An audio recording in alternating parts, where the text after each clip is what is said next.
flashing, and then no more camera flashes, guys. Thank you very much. Can I ask each of you, if we start with Avery, please, what made you decide to become actors, being a very overcrowded profession?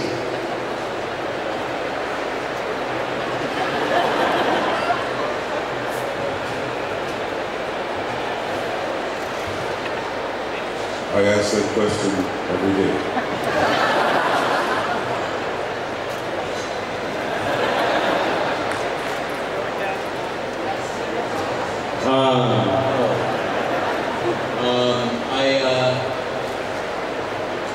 I fell into acting because someone offered to pay, and I was doing work that was unpaid. And that was when I left acting school. So I obviously wanted to be an actor, but my primary thing was to be a director. It sort of happened that way. Not very exciting. I know Renee's is really exciting because you told me about it just before you came out. Mine is really funny. No, I became an actor because I didn't know any better, and I didn't know anything else to do.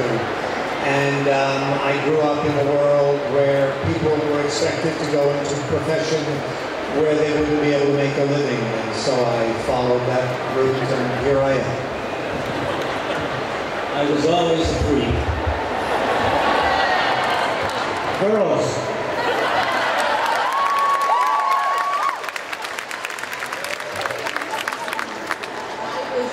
Dyslexic, and in high school when I did my first musical, I found a system to make my mind work better, and I applied it to my schoolwork, and it changed my life, and I just associated being on stage with everything being okay.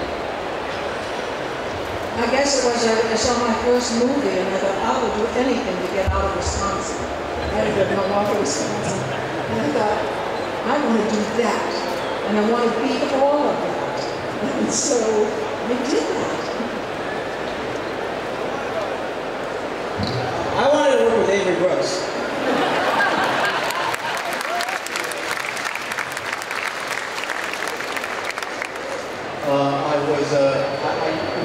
I was part of the script writing committee for shows we did in high school, and the actors would do the material that I wrote, and I didn't like the way they did it. So I said, I'm going to do it. And people applauded, so, like you just did. Before you became actors, guys, were there actors that influenced you and saying, yes, that's what it's been? What actors did you admire growing up before you were actors? Start with David.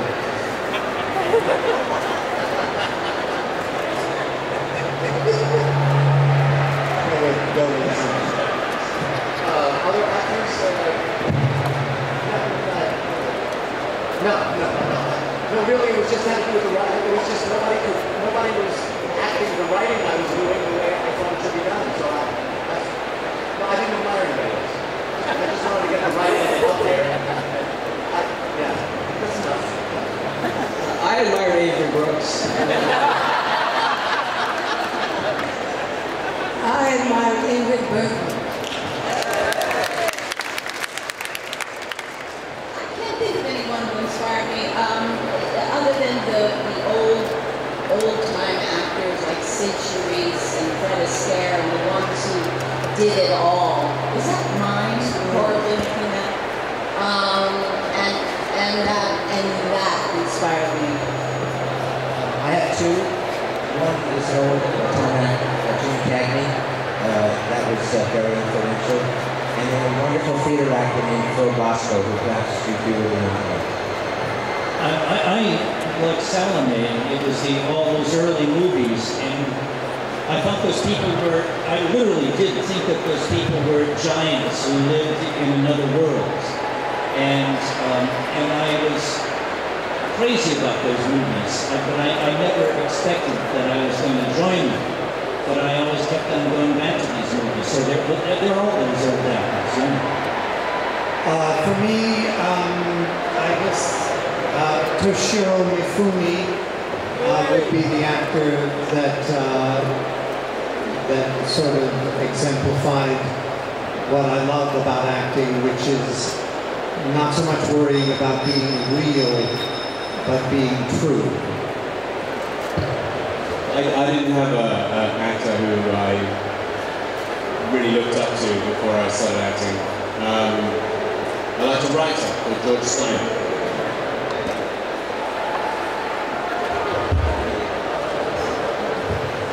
Can't say it. I can't answer that question either. However, you see, culturally, I'm saying where I come from, in the States, in the brown community. These things about expression are there. They are inherent in culture. In fact, anywhere African people are on the planet, there is music and there is dance. You see what I mean? And there is the spoken word. And there is the spirit of it all. So you see, what I come through is that. I have never distinguished it in that way, except, when I got an equity card. Or a SAG card, you see. So it still is very much about being brown and being on the planet.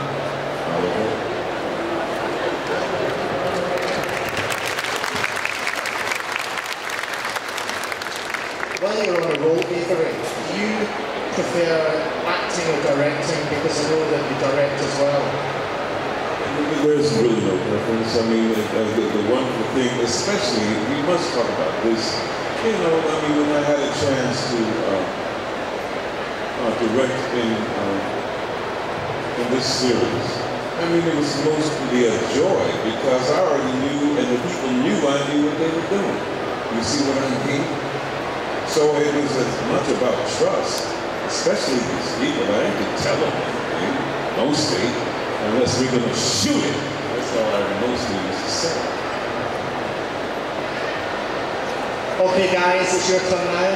That lady at the front, straight away, thank you. Hi guys, it's been 20 years since DS9 started, but I think everyone here at the con who's Star Trek fans has got one episode they can watch 1 billion times in a row, and it's their favourite for all time. Mine's House of Pork. What's yours?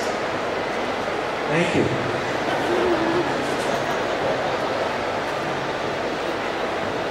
What's your favourite episode? My favorite episode, without a doubt, is the one that Avery directed, Far Beyond the Stars. It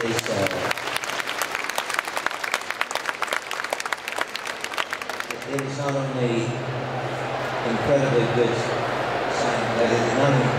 Star Trek, it is exquisite science fiction, and what makes science fiction interesting and valuable is insights into the modern world, and the writers did an incredible job of writing that, and Avery did an extremely phenomenal job in directing it, and the rest of us did our jobs incredibly well.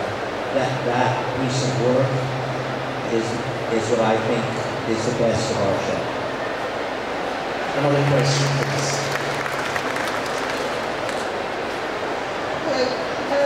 How much did those of you who were involved in the mirror episodes, how much did you enjoy seeing, especially Nana, a totally twisted version of the character? Oh, it was fun. It was absolutely fun, except for my costume. We all love the costume. I watch that episode every week. Late at night. With Armin. That's way too disturbing for me. I think we'll move quickly on.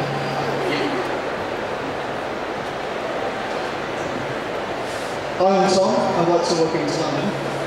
For making time to come see us today. My question is for Mr. Robinson. When you first picked up the script from Garrett, what did you think? How am I going to do this? Or did you find it quite easy to fall into his character?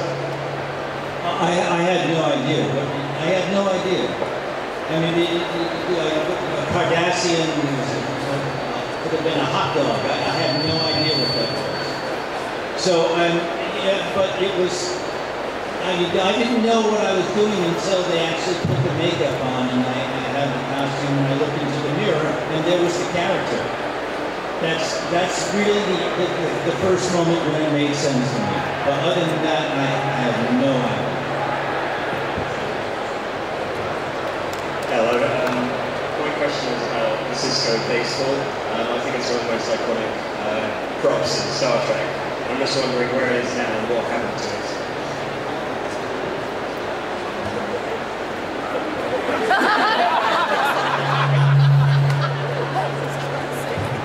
I have one, but I don't think. Jason, I told you. Huh? I told you. I don't think that's it. Yeah. I don't know what happens to it. But I have a strong suspicion. I have a baseball too. That's not the one. Hello. My question is, if all of you couldn't be the characters you were, who would you be? Or what alien would you be if you can't be the one you are now? The first part of that was? If you could be another character, who would you be? And which alien would you be? If you couldn't be, in your case, Lovely Nana, a Bajoran. I'd be Jeffrey Coons.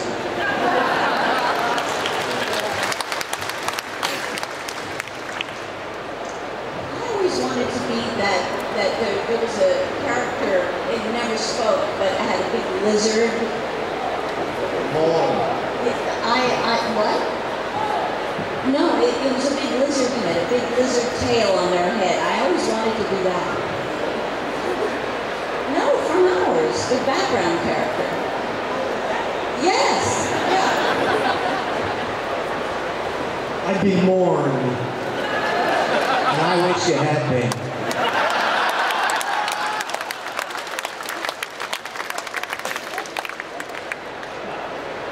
I'd be Q. I'd like to be Q.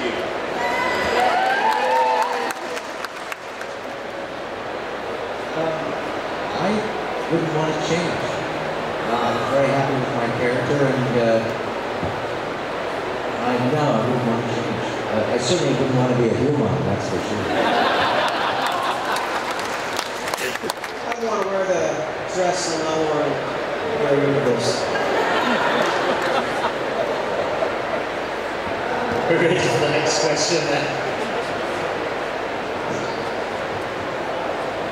Hello. Is there anything that you were told to do by the writers that you refused to do, or anything you begged the writers for your characters to do during the series? I'll take that one first. Yes, there was an episode where the writers wanted Quark to cry. Unfortunately, they made me wait for 6 hours in my trailer. And so instead of crying, I screamed instead. And so the poor sound man, Bill Gokey, got an earful the first time I did it. But yeah, they asked me to cry, and I might have been able to cry if it had been in the first hour or so, but by hour 6 it was out of question. They wanted me to have an affair with Golden Cobb later on, and I absolutely felt that would be so completely wrong, that there would be no way that I could ever get over him, that I thought that. And so the writers had it that they went back in time, and Golden Cobb had an affair with my mother. But there you are. They were talking about the possibility of my having a sex scene with Odo, teaching him how to do it. I had a very difficult time finding the way that would happen. I'm so glad we didn't go through with that one. What a lost opportunity. Odo can change the size of things, remember? Okay, next question. Firstly, in no way whatsoever been put up to this. But we'll go with Mr. Sisko. Mr. Sisko, when you were a Klingon, I believe, and when Mr. Nog was a Cardassian, how was the whole experience, especially the makeup, I believe? Am I right? No, I don't remember being there for a Cardassian. I was a Kazon on Voyager. Is that what you mean? That might be right. Okay. Like I said, in no way whatsoever was I put up to this by But you did look to the person to your right after that. Okay. Yeah, I mean, it was fun being a Kazon. It was completely different. I would actually say the makeup was a little harder. The strange hairpiece I had to wear was very, very brittle and very uncomfortable. But other than that, it was just another character. It was a lot of fun to play. I was very, very fortunate to have that extra role on Voyager. So.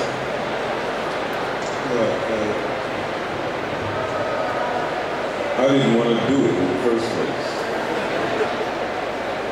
Especially when there was no warning. It must have been 3 weeks or so before. And they called and said, well, you have to come and put this mold for your teeth. And I said, why? Because you're going to be a Klingon. I said, well, I don't want to be a Klingon. And so I suppose that it invoked or evoked the spirit and the anger of Conan, as it was real.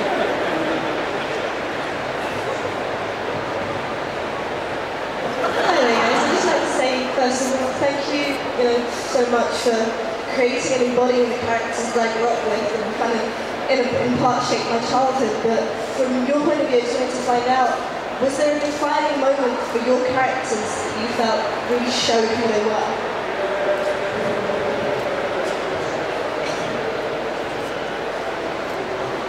Yeah, I have a very vivid memory. I don't remember which number it was, but it was early on. It was Move Along Home, at least that was what it was called on the script.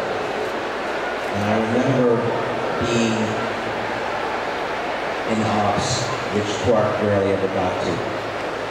And I was a very big Star Trek fan prior to being on the show. And I realized there I was on a Star Trek set, in effect, my Star Trek set. And I was overjoyed. And the joy that flowed out of me sort of spoke to me and said, this is who your character is. Your character is a joyous character, and I tended to play the character, believe it or not, from joy more than anything else. But it was that moment, and I don't know where on the ops it was, but I remember looking at something and thinking, this huge Tinker Set toy is mine, and that's where the character came from. I remember doing a scene very early on in the series. I think it was the very first year with Andy Robertson, who played Garak. And we were sitting at the cafe in, I think it was called the Replimat in the show. It might not have been called. Was it called the Replimat? That little promenade cafe. I can only remember there was a flower on the table in between us, which kept getting in my way with him talking. And that was a crystallizing moment. I kind of understood who my character was kind of headed towards being, having that conversation with Gareth. This might be part that, not in the same episode, but the very first time I was on the show, it was in the Replimat, and the moment when I thought, well, this could be fun, was when I cruised him, meaning came on to him, and I thought that they were going to say, cut, no, this isn't that kind of show. And then they filmed it, and I thought, oh, good, fine. We're headed for this. And so the flower is what's, no. I had two scenes that I thought really defined my character. One was with Avery Brooks in Heart of Stone. where I had to ask him to sponsor me to Starfleet. Never told you this, but that was one of my favorite scenes to work on throughout the 7 years. I had a great time doing that scene with him. And the other one was the episode at Paper Moon. Really, that whole episode was a climatic end to Nog's journey throughout the 7 years, and I was very thankful for the writers for what they gave to me. Yeah, for me as Rom, it was standing up for my son against Quark in an episode called Facets, when Rom finds out that Quark has sabotaged his entrance, one of his exams for Starfleet Academy. He finds Quark, and Rom finds Quark, and he takes him by the lapels and throws him up against the wall and says, "If you ever do anything to hurt my son again, I will burn the bar to the ground." And that kind of, he starts to stand for something for his son. He wants to protect his son, and that was a very funny moment. When we started the show, the makeup for Odo was made up of a series of pieces, different pieces stuck onto my face.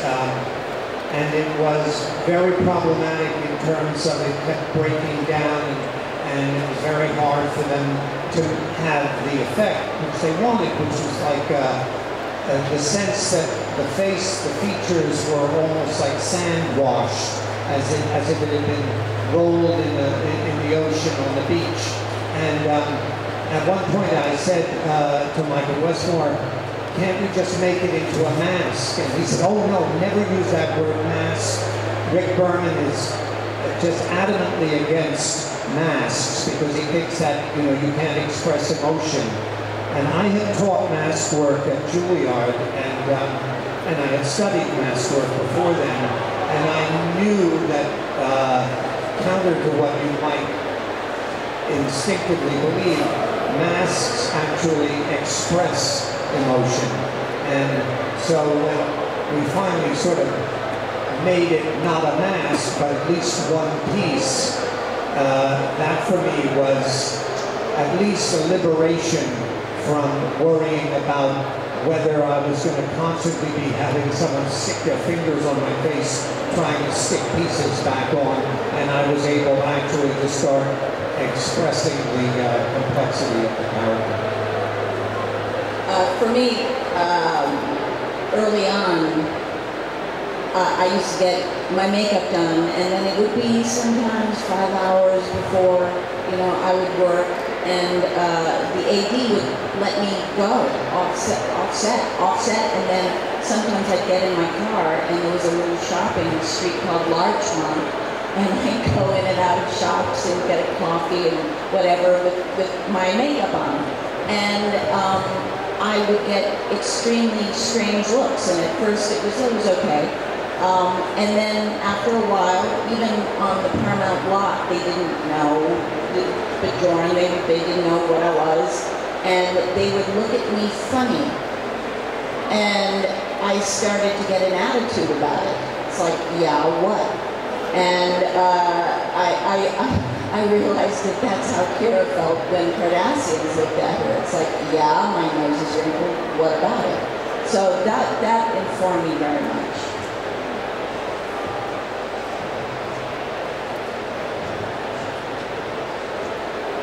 Hello, my question is just for Renee and Armin. I was wondering, in the later series, yourself and Odo and Quark, you crash land on a planet, and you can see the relationship kind of changing.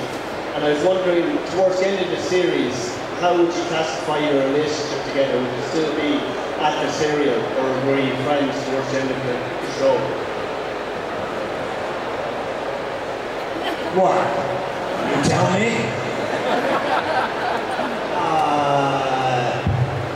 Well, oh boy, I don't know. That relationship was sort of a classic kind of, it's a gimmick in any kind of ongoing tale. Not a gimmick, but it's a classic kind of relationship of begrudging respect and real deep distrust based on the fact that they really know each other probably better than anybody else knows them. So in the end, I think there was, in a very unsentimental way, a real affection. What do you say? Hi, I just want to say that Deep Space Nine for me is my favourite Star Trek show because I think that you were very brave in a lot of the themes and stories that you did, and I think they were very dark human themes that some of the other Star Trek shows didn't go as far in expressing or exploring. And I was just wondering, those themes like war and racism and death that were explored to that level, are there any kind of episodes or moments when you're exploring those kind of themes where you thought, I'm glad we pushed it that extra inch and went there for this? Are there any moments where you kind of thought, I'm glad we touched on that subject? The Wire was certainly that for me. Coming from a family that has a lot of chemical addiction, and doing that episode was really important to me because it wasn't just a walk in the woods. It was the only time I think in my career that I've been able to deal with that issue of addiction, and the script was really very, very good. Our entire series was, in a sense, that we were all different, unique people, unique races, all desperately trying to live together in one small area. And so lots of things bubbled up, and I believe from the very outset, our writers, our producers wanted us to investigate the darker sides of humanity, and it's a tribute to our writers and a tribute to our actors and our directors that's what we all focus on. I'm of the opinion that Trek should be more about relationships than it is about adventure. I'd probably go down for that, but that's what I'm very proud of our show for having done.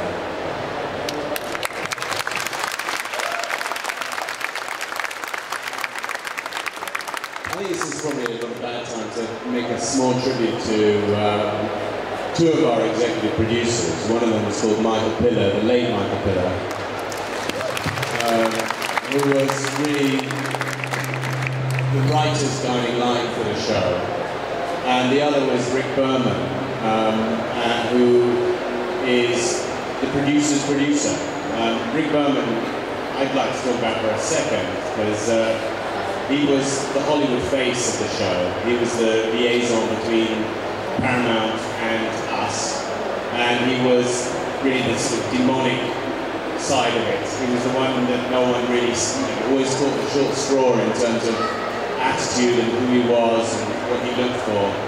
But if it wasn't for Rick Berman's fighting for the kind of writing and writers that we hired, that the show hired, as well as Michael Piller, then the show would never have been as dark or as dangerous or as edgy or as risky as it ended up being. So we needed heroes like Rick and Michael to make that work. Yeah, second that.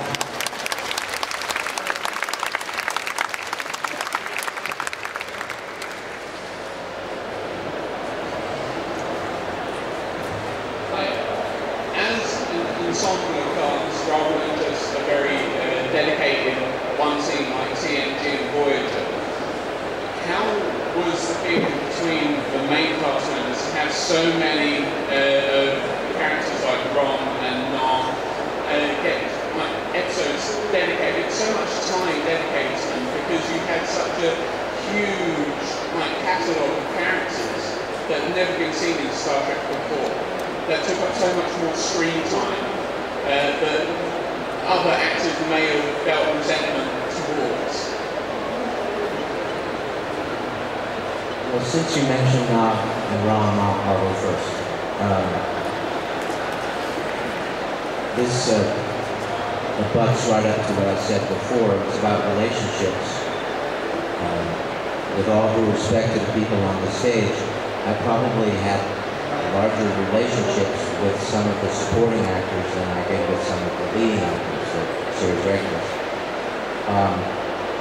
But again, it's about relationships. Andy's sitting here, and his relationship to Siddiq, to Dr. Bashir, is as important, in my way of thinking, as my relationship, but more important, actually, than my relationship with Siddiq.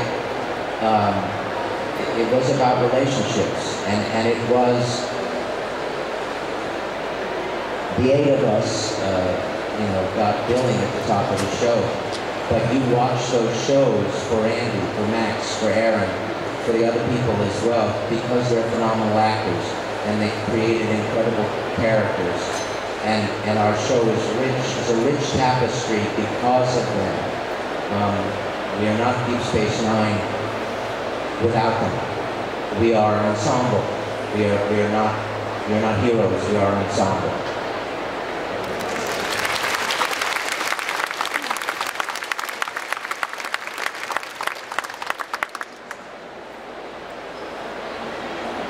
This question is for Renee. The question is, which liquid or combination of liquids was used to depict a changeling in liquid form?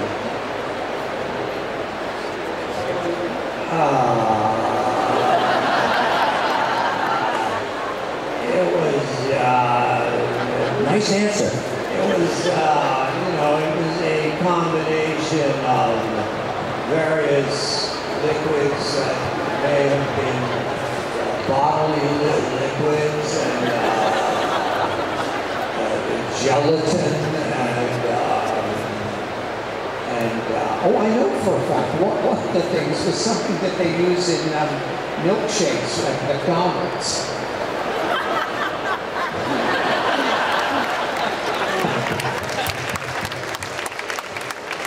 Hi guys, my question is mainly for Max, Aaron and Andrew. Given that your characters are not main characters per se, how did you feel about the arcs your characters took from the beginning to the end of the show? Sorry, how do you feel? Oh, that hard.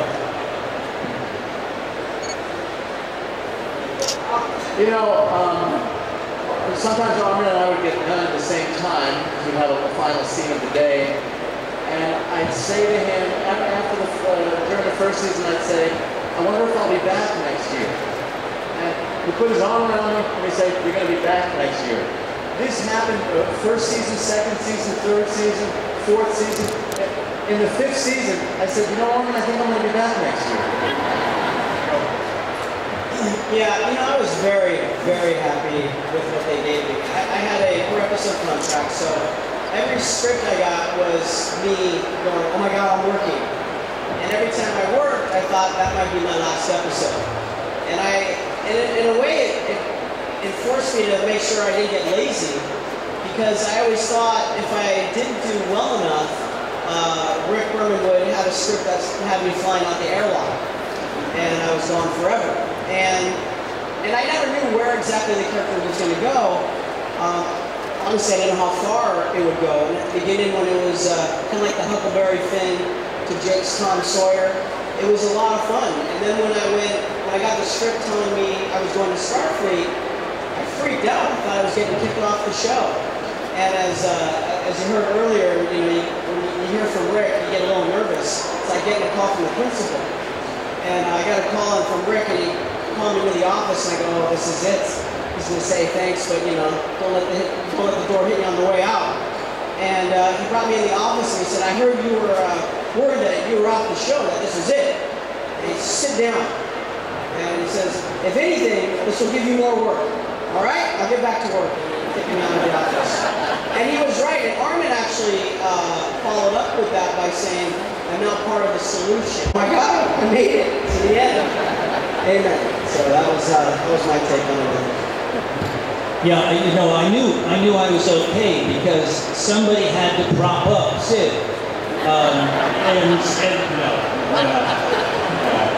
Listen, I do the same thing. The same thing I'm sure it happens to all of us who are not on a regular contract. We do an episode and we think, well, that was fun, see what happens next. And then they keep on coming back. But what was great about that was that I walked away from it thinking, okay, I've left my best there, and I went and I did other things. And then when they called me back, it was like, oh, great, I'm going to go see old friends again. Hello. I want to ask whether or not you think DS9 was part of the golden age of sci-fi on TV. And if you don't think that, what time or period on television do you think science fiction is best explored?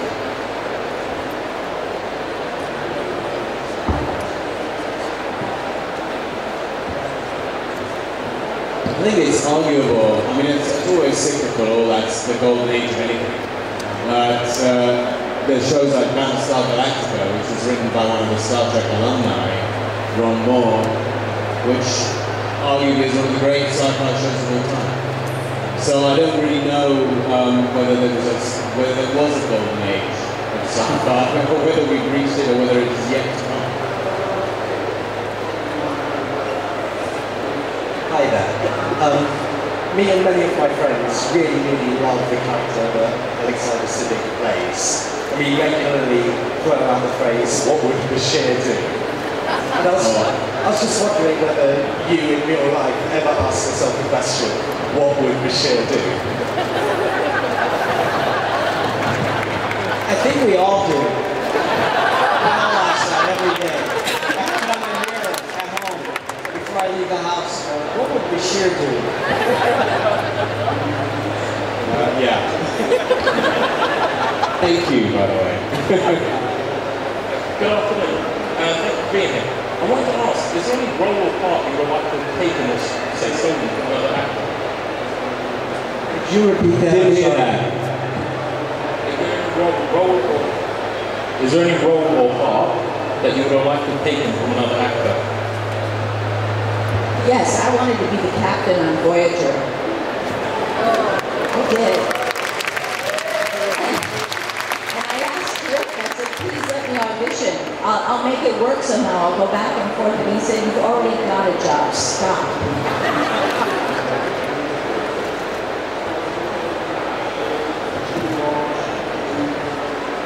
Max, do you want to talk about us or what?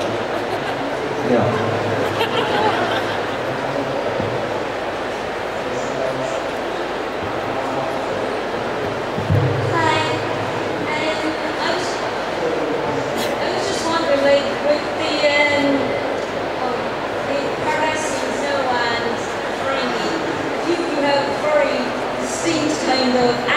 When you're talking, I was wondering, how did you all decide that your character would talk like that? Like the Cardassians have a very posh kind of way of speaking, and like Rom has a very obvious way of speaking. Like, so how did you guys decide that your character would actually sound like that? Armin wrote a manual about how to be a Ferengi. I think the teeth are what made them talk that way. The teeth in their mouths. Although Max perfected his voice. Max's voice is unique to Max, and he perfected it. He had serious artistic choices. You're saying I didn't? What does that mean? I'm saying you didn't. But Max actually chose the way he spoke. The teeth fit into your mouth like they take up a lot of space in your mouth. It's like sticking your fingers in your mouth, and it's hard to be understood this way. But if you talk from the back of your throat, like that, it is easier to be understood.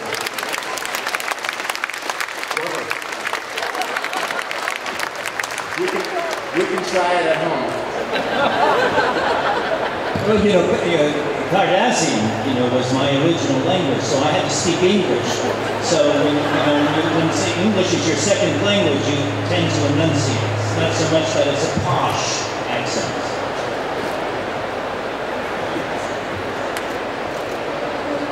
I was wondering if there's a particular scene or episode that has actors or directors you're particularly proud of? I can tell you a scene that I'm not proud of as a director.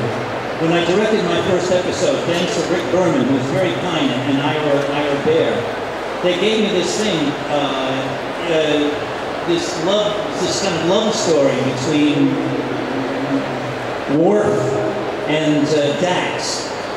And I couldn't get the two of them to ever kiss. And it really pissed off the producers. They actually brought me into the office and they said, what kind of episode is this? This is an absolute failure. You have a love interest and they're not kissing.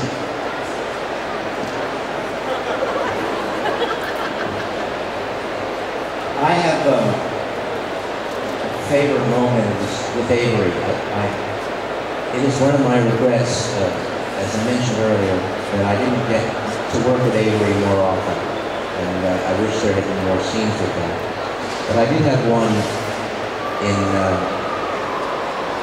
we were fighting, I don't know, we were fighting somebody. And they gave me a lovely speech about why Ferengis were better than humans.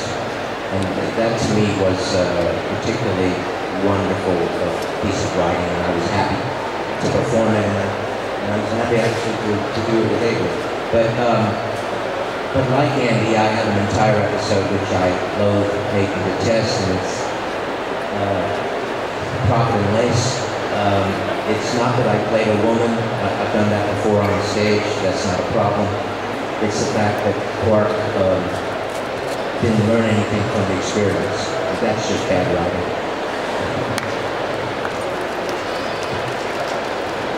Good afternoon, thanks, Hannah. Main question for today. Your character went from being a very boyish innocence at the start to learning the realities of war at the end. Did you take any influence from that, maybe from films like Platoon? I heard Platoon. Sorry, is that the right word? The movie Platoon. Oh yeah. Your character went from boyish innocence from episode 1 to you learn about war. Oh, I see. Yes. No, I mean, nothing to do with Platoon, although there is a definite correlation. No, there was I think there was a real sort of prevalence of when we first did our show. It was in the early 90s, 1990s, last millennium, and we were up against shows like Beverly Hills 90210, and I can't remember some other ones, but there were TV shows they compared us to on a weekly basis because of the fact that we were in a ratings war, ostensibly, and we were also up against the Next Generation, ironically. But there was a proliferation of younger characters in all of those shows who were just supermen. Beautiful, young, gorgeous boys who hit the ground running. They were always beautiful, young, and gorgeous, whatever time they got out of bed, or whatever time you know. So it was a discussion with the producers to try and do something slightly different. That's where that came from. So the learning curve, he ended up being normal, but he had to start being fairly happy. Time has beaten us, I'm afraid. Please raise the roof for the cast of Deep Space Nine! Thank you.